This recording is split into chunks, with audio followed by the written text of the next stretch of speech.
A força de Gina Carano nocauteou socialistas de Hollywood. Esse é o Visão Libertária, sua fonte de informações descentralizadas e distribuídas. Não tentem destruir minha vida com mentiras, quando a sua pode ser destruída com verdades, vaticinou Gina Carano na excelente entrevista que deu para o canal Daily Wire. Gina Carano é conhecida como a atriz que interpretou Cara Dune, personagem da série The Mandalorian. Essa é uma série spin-off de Star Wars que terminou recentemente sua segunda temporada no serviço de streaming Disney+. Embora a série esteja fazendo bastante sucesso e ela tenha sido muito elogiada no papel, acabou demitida pela Lucasfilm, a produtora da série, devido ao tradicional cancelamento socialista. O motivo da demissão teria sido um tweet onde ela supostamente comparou a situação dos conservadores americanos com os judeus na Segunda Guerra. Eu discordo que ela tenha feito essa comparação, mas vamos falar sobre isso mais adiante. O fato é que muita gente vinha pedindo já a demissão dela por ela ser conservadora, por ter votado em Trump. A história tinha tudo para acabar como um cancelamento normal padrão em que a pessoa fica em ostracismo por um tempo. Já vimos isso acontecer com vários atores e atrizes por aí, mas daí a reviravolta. Gina fechou um contrato em seguida com a produtora conservadora Daily Wire para produzir um filme e nessa sexta-feira deu uma entrevista sensacional para o Ben Shapiro explicando todo o processo do ponto de vista dela. A entrevista foi muito boa, como diga-se de passagem, essa história toda tem um potencial extremamente positivo. Ela ficou muito em evidência nas redes sociais e até no IMDb, um site especializado de cinema, onde chegou a figurar como a atriz mais popular no momento. No final das contas, esse episódio, que era para ser um fim de carreira para ela, vai acabar transformando completamente a carreira dela e vai acabar mostrando para a elite socialista de Hollywood que eles não são tão relevantes assim quanto se acham. Na pressa de cancelar pessoas por ideologia, eles estão se isolando cada vez mais na sociedade em sua microbolha progressista. Como bem disse o Ben Shapiro, essa pode ser a história que acaba com o fascínio do cancelamento na sociedade americana. Eu já disse isso em outros vídeos, o cancelamento é uma coisa até libertária, mas precisa ser usado apenas em casos extremos. Cada pessoa que você cancela é uma pessoa que seu concorrente pode trazer para si e lucrar. Por isso, estratégias baseadas no cancelamento por qualquer coisa, como o Sleeping Giants, nunca funcionam no longo prazo. Podem sim funcionar num caso ou outro, pode destruir a vida de uma pessoa, é fato, mas são incapazes de mudar o pensamento da sociedade. Por quê? Se cancelarem só algumas pessoas, as ideias vão continuar na sociedade, continuam circulando. Não mudem nada no final. Se cancelarem muita gente para fazer diferença, a coisa fica antieconômica. Acabam tendo prejuízo e abrindo mercado para concorrentes. É o que a Disney e a Lucasfilm estão percebendo nessa história. Mas vamos começar pelo início. Para quem não sabe, Gina Carano começou como lutadora de taekwondo, chegando a ganhar vários títulos e uma ótima carreira no MMA em 2007, com 7 vitórias e 1 derrota. Ela foi a cara da MMA feminina na época e abriu caminho para outras lutadoras que vieram depois. Em 2009, ela abandonou as lutas para seguir carreira de atriz. Fez vários filmes marcantes, mas sempre personagens secundários, como Deadpool, por exemplo, mas de fato Mandalorian foi seu primeiro grande projeto em que ela, se não protagonista, é a principal personagem que mostra o rosto. De fato, chega a ser curioso como a galera lacradora fala tanto em empoderamento feminino e mulheres fortes, que têm direito à sua opinião, mas quando a opinião da mulher não é exata mesma propalada pelo socialista, aparece um monte de homem pedindo a demissão dela. Realmente impressionante. A entrevista dela nessa sexta-feira tocou em vários pontos importantes e, além de explicar como foi o processo, mostra como Gina, em momento algum, quis ofender quem quer que fosse. Ela tratou todos bem, ela só elogiou o pessoal da Lucasfilm.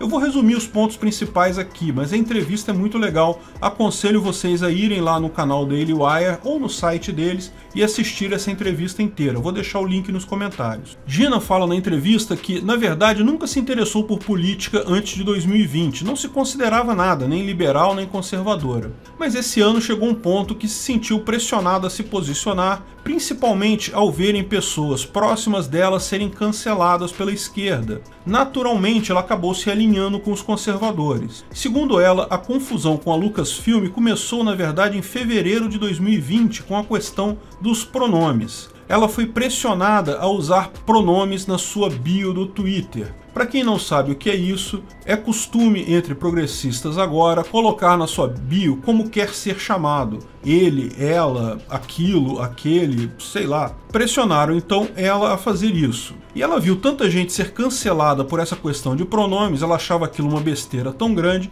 que ela colocou os pronomes dela como bip, bop, boop. Uma brincadeira para dizer que não se importava como chamavam ela. A ideia jamais foi insultar pessoas transgênero, ela ressalta, apenas brincar com o exagero do pessoal que exige esse tipo de coisa. Lógico, porém, houve então uma explosão de tweets pedindo a demissão dela. Isso virou um escândalo na época. O estúdio pediu que ela participasse de um treinamento e uma reunião com pessoas LGBT que fariam treinamento dela nessa questão. Ela achou estranho, mas as pessoas foram muito legais com ela, disseram que entendiam, que ela não quis ofender ninguém e a coisa acabou ali. Mas a Lucasfilm queria mais, queriam que ela fizesse uma conferência com 40 empregados da Lucasfilm que haviam levantado questões quanto a isso e que ela pedisse desculpas apenas internamente. Ela se negou porque, por óbvio, alguém acabaria gravando essa entrevista e expondo ela. E ela está certa, todo mundo sabe que não adianta pedir desculpas para essa turma do cancelamento. Qualquer falha, na opinião deles, é pena de cancelamento total, não tem possibilidade de redenção, pedir desculpas não ajuda em nada.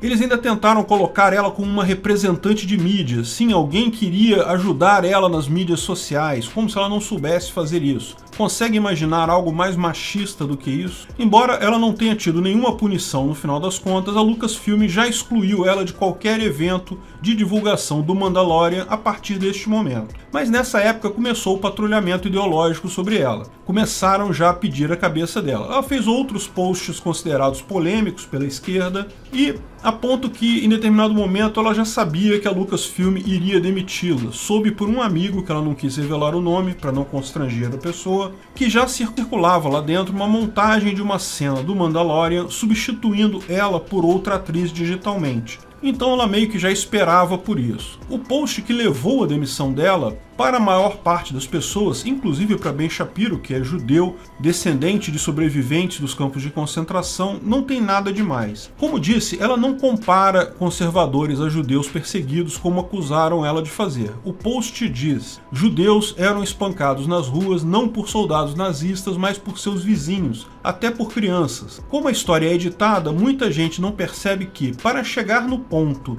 em que soldados nazistas poderiam facilmente prender milhares de judeus, o governo primeiro fez seus próprios vizinhos odiarem os judeus apenas por serem judeus. E conclui: como isso é diferente de odiar alguém por suas posições políticas? Ou seja, o que ela disse foi que esse clima de ódio, de brigar com pessoas por mera ideologia política, qualquer ideologia, pode levar a uma situação terrível como a da Alemanha nazista. Ela não comparou uma coisa com a outra, ela destacou a causa comum, que é a desunião, é criticar pessoas por ideologia ou por religião. Ela sequer mencionou conservadores ou liberais no post. Ela estava realmente fazendo algo de união, não de separação. Mas lógico, a esquerda está apavorada porque não consegue convencer ninguém mais com argumentos. Só conseguem reter algumas pessoas presas em sua bolha se essas pessoas considerarem todo mundo fora como o diabo em pessoa, porque se realmente começarem a argumentar com as outras pessoas, elas perdem no argumento. Então a esquerda não poderia admitir isso. A onda de pedidos de demissão dela voltou com muito mais força.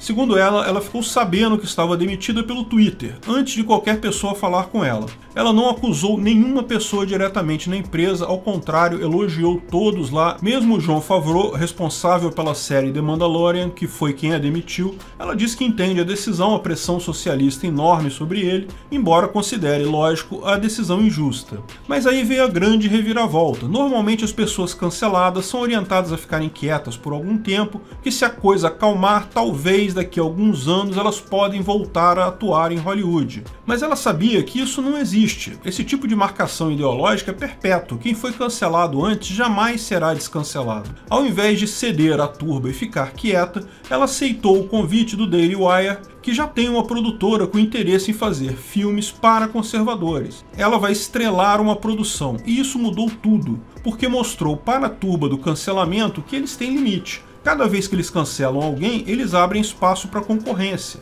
Agora eles vão ter produtores conservadores com uma estrela de Hollywood para estrelar seus filmes. No final, a coisa pegou tão mal para a Disney e para a Lucasfilm que há rumores que várias pessoas pediram demissão.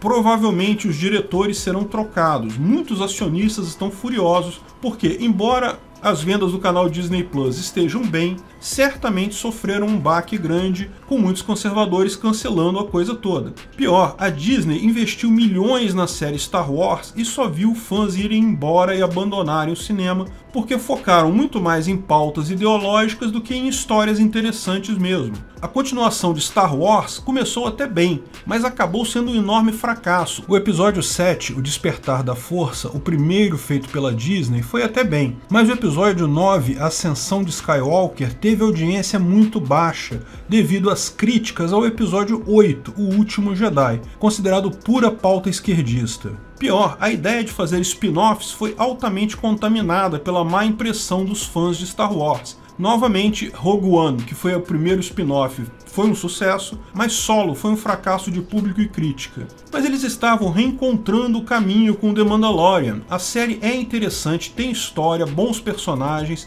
uma surpresa muito boa que agradou a muitos fãs no final da segunda temporada. Pareciam estar reencontrando o caminho e agora podem ter jogado fora essa oportunidade de novo. Kathleen Kennedy, a presidente da Lucasfilm, designada pela Disney, disse em determinado momento que a força é feminina. Se isso é verdade, bem, ninguém melhor para personificar essa força do que Gina Carano. As engrenagens socialistas de Hollywood tentaram moer ela, mas ela acabou saindo-se melhor ainda, muito mais conhecida e popular do que antes, e com um novo projeto que tem tudo para iniciar uma concorrência sincera contra a própria Hollywood, contra as próprias pessoas que tentaram cancelar ela. É um projeto que pode abrir toda uma nova gama de alternativa para atores, roteiristas e diretores conservadores muitas vezes cancelados por Hollywood. E, a julgar pelo que o público quer, pode ter um mercado enorme aí, talvez botando Hollywood no chinelo. Tem potencial de ser algo revolucionário. Ela concluiu a entrevista com a frase antológica para os socialistas de Hollywood: "Não tentem destruir a minha vida com mentiras quando a sua pode ser destruída com verdades. Parabéns, Gina Carano, tenho certeza que a sua coragem vai marcar uma nova visão sobre Hollywood e sobre o esquerdismo." Obrigado pela audiência. Esse artigo foi sugerido por Vitor Slim, escrito e narrado por Peter Turguniev. Esse vídeo foi um oferecimento de armataweb.com, cloud e serviços de data center, 100% de compromisso com a satisfação e privacidade dos clientes. Aceitamos Bitcoin. Veja o link na descrição do vídeo. Se você gostou desse vídeo, clique no like e compartilhe ele em suas redes sociais. Se inscreva no canal para nos ajudar, clicando no botão vermelho abaixo. Se quiser ser avisado de novos vídeos, clique no sininho ao lado. Saiba mais sobre o nosso projeto no site visãolibertaria.com. Lá você pode sugerir novos artigos, escrever artigos, patrocinar e muito mais. Confira visãolibertaria.com. Até a próxima!